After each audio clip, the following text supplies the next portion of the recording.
hapa. Anapitisha mali katika nafasi ya Eli Mpanzu. Eli Mpanzu!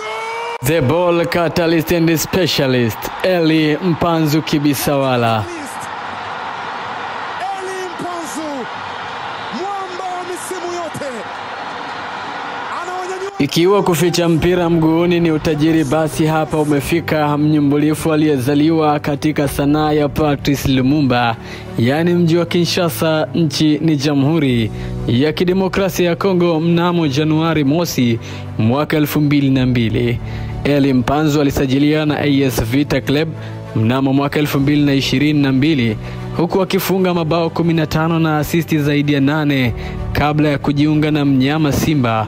Mpanzu alienda kufanya majaribio na miamba ya KRC Genk na kufunga mabao 3.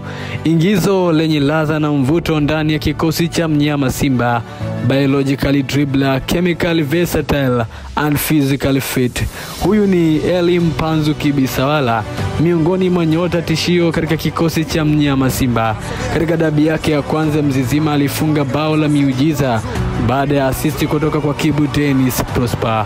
Je, ni swali lingine katika dabi yake ya kwanza Kariakoo, dabi yenye mvuto barani Afrika, dabi ya tamanio la kila mchezaji? Atafanya nini mbele ya Israel Patrick Mwenda ama Kibwana Shomari ama Shadrack Isaka Mede? Really disturbing winger Eli Mpanzu Kibisawala. Mwandaji na msimulizi wa makala haya ni mimi Golden Voice Joseph Ati Jeremia. Desir adios.